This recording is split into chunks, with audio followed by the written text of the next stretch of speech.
Hello, there's something for everyone in the SingTel annual report. And if you're one of the tens of thousands of shareholders who's going along or potentially going along to the AGM on the 25th of July, you should read it because there's quite a lot in it, both in terms of the company strategy as well as the industry assessment, which you would expect in any annual report, but also some very detailed specifics about CEOs' earnings as well as corporate governance and corporate and social responsibility initiatives. In fact, there is a separate sustainability report, separate from this one, that you can read as well to see how one of Singapore's largest companies is in fact faring in various benchmarks. But for now, let's turn to the Group CEO's statement and read what Chua Sok Kung has to say about the future.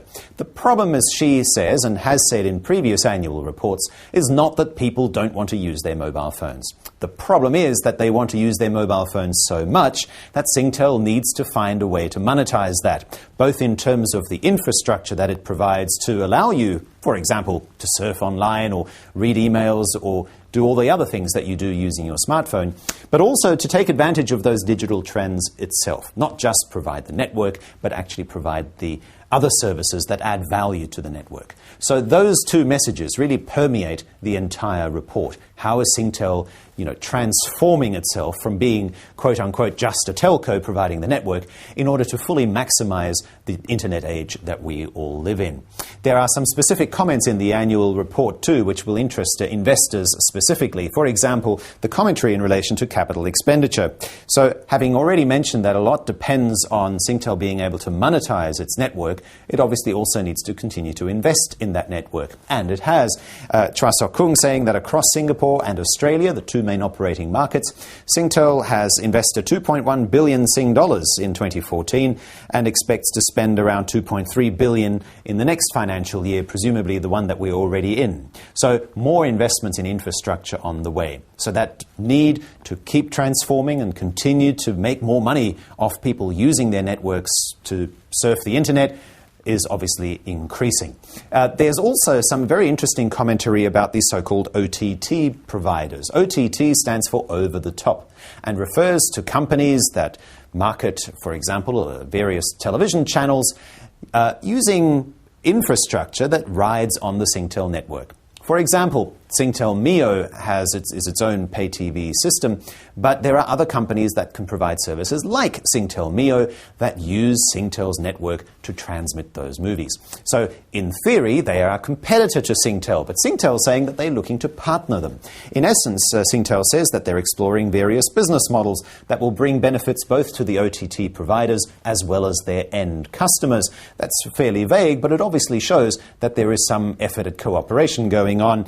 Chua Sok Kung goes on to say that her aim is to become the preferred network partner to customers and OTT providers alike. So, once again, the network is important, but so are their own value-added services, even if they are competing with other people who use that network. Moving on to the financials, and we turn our attention to this particular page here. This is page 7. And what you'll find there are some of the key numbers that SingTel has reported. These now, being in the annual report, are the audited numbers. And what we are finding here in all of the financial statements, what you'll find again and again, is the issue of currency translation. In other words, how currencies fluctuate against the home currency of the Singapore dollar makes a big difference to the financials. Because after all, SingTel derives so much revenue from parts of the world outside of Singapore. We'll explore that in a minute. But we can, as I said, find traces of currency translation issues throughout. First of all, here's the net profit number, and you can see that the 2014 bar is slightly longer than that for 2013, 4.1% increase to be precise. But if we were to strip out the currency impact, you could see that the increase is actually more like 10%. So largely because of the weakening Australian dollar against the Singapore dollar, Australian earnings translate into fewer Sing dollars. And that's where that gap between the 10% increase and the 4% increase come in. We also see that on the revenue front, but for that we need to turn to page 94, and this fairly complex-looking page. Let me break it down for you, though, and refer just to the top part there. Group Consumer, Group Enterprise, and Group Digital Life. you can see in the columns on the right that there have been some moves. You can see group consumer down 4%, but in home currency terms, it's actually down 10%. So you can see once again that once those earnings from group consumer are translated into Singapore dollars, the declines are much greater. In fact, overall, group revenue is actually at a more than 5-year low. Still $16 billion, it's still a lot of money, but obviously the currency translation has had a significant impact. Enterprise, we also saw an impact on a constant currency basis. The revenue would have been flat, but with the currency translation it was down almost 3%. Group Digital Life is an interesting one because there's a more than 50% improvement in the revenue, but at around $170 million in Singapore dollar terms, that's still, as you can see, just a very small part of their total group revenue. And I'll come back to the Group Digital Life business in just a few moments. Let's drill down a little bit further, though, into the various aspects of the revenue. And you can see here, page 95, where they've provided this table, which shows you what the various products and services are on the left. Then you can see the change in percentages. So once again, these are changes taking the currency translation into account. And without looking at any particular line item, you can see that the top part of that table is all negatives. So they had declines in most of certainly their important parts of their businesses. Right at the top there, mobile communications, down 7.5%. Data and internet, still a $3 billion revenue figure, but down 8.5%.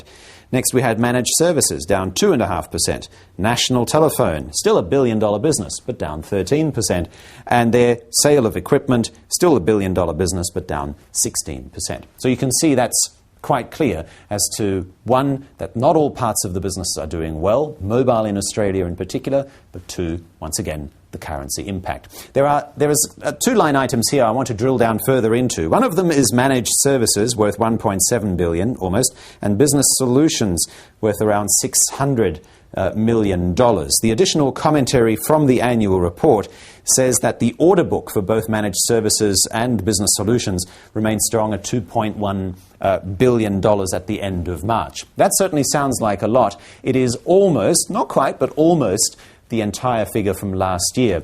The problem that I have with this number is that it doesn't give a time frame as to when this order book is actually going to be executed. So on the one hand, it shows that obviously the numbers look like they're going to hold up, but on the other hand, we just don't know whether it's going to be over the next year or subsequent years.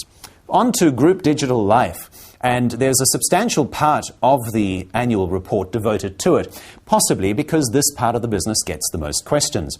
There's no denying that SingTel's still makes most of its money from providing the various networks that they have, for example, their 4G network and so on. But because they've indicated in that transformation program that they want to actually provide the services that add value to their networks, that's obviously where a lot of the questions have come up.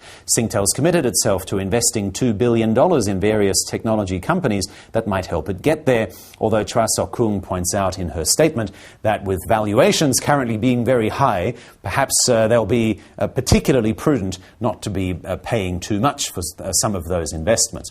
But anyway, because Digital Life is one of those growth areas, part of that transformation, they get a lot of airtime in the annual report. Case studies, for example, of advertisers who've used their Amobi service, for example. And what we then find is a lot of nice pictures and description of what actually happens. What the business impact is, for that, we turn to page 93. The page on the right here, and the breakout. Group Digital Life achieved strong revenue growth of 52%, with Amobi delivering a significant increase in mobile advertising revenue because of those customer wins I just mentioned. So, 52% increase. Sounds good, looks good. But they go on to say that the ongoing startup costs and higher investments in their various digital businesses, in fact, they've just recently announced some more, which are not in the annual report. Look at the SGX website. As a result of that, their EBITDA loss remains at $170 million. So perhaps more questions that will come up at the AGM as to when these parts of the business are going to become meaningful in terms of revenue contribution and, of course, profitable. Now on to another part of the discussion. We've talked a lot about the various business units that SingTel has, but let's now talk about the countries that SingTel is in as well. Many countries, in fact, 10% increase in subscribers over the year before. So SingTel is really no longer just Singapore Telecom. It's very much a regional, you could argue a global telecom. We'll come back to that.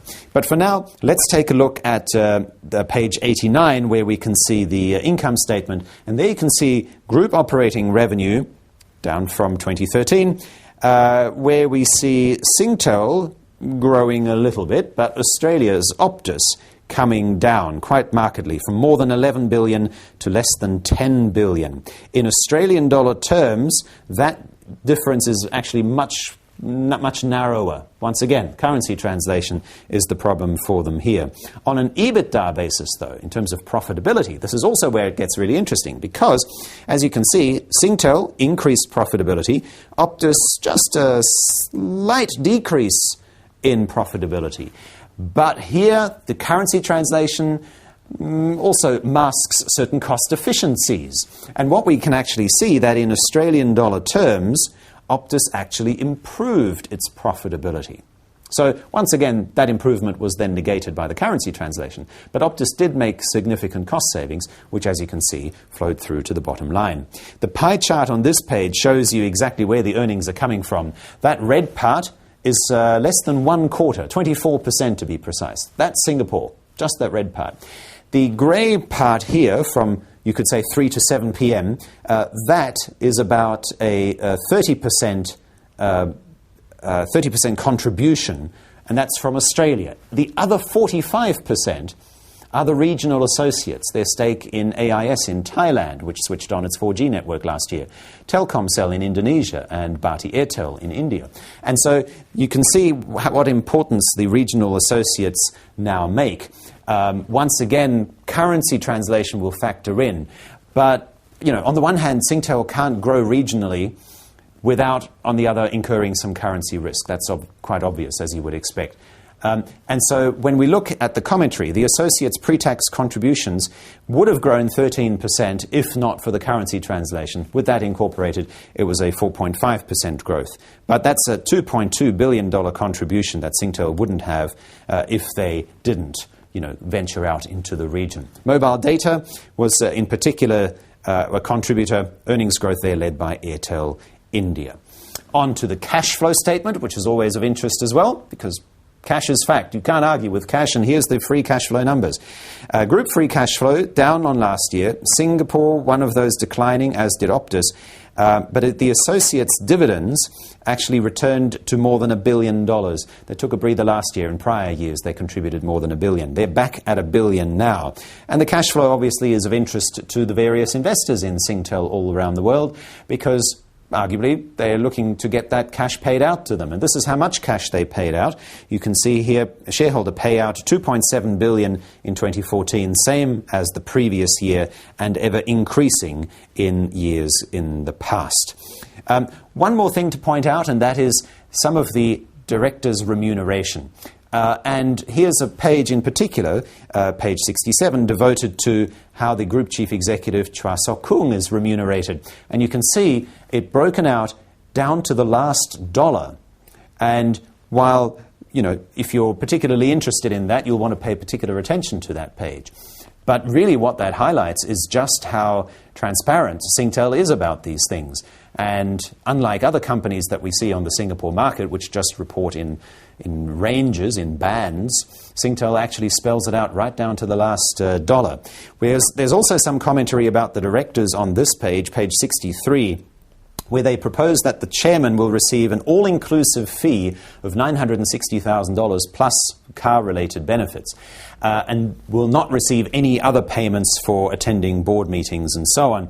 1/3 of that $960,000 will be paid in SingTel shares. Apart from that, there is no change to the director's fee, and that's highlighted here. The director's remuneration framework stays the same as it did last year, the amount less than $3 million. The shareholding structure, one final point, and we find that here on page 71. I always find this interesting to look at. because it tells you who actually owns the company and where they are. Temasek, 52% shareholder, is that the blue bar on the right side. But the other parts of the shareholding structure are also very interesting because they highlight with US and Canadian investors making up 17% and Singapore investors apart from Temasek another 15%, with European investors 11%. You can see just how international SingTel is, both in terms of the shareholding as well as the businesses that it's in. So that's a quick wrap of the SingTel annual report, the annual general meeting, 25th of July, 3 p.m. at Suntec City Convention Centre. In the meantime, if you're planning to go, please be sure to read the document for yourself.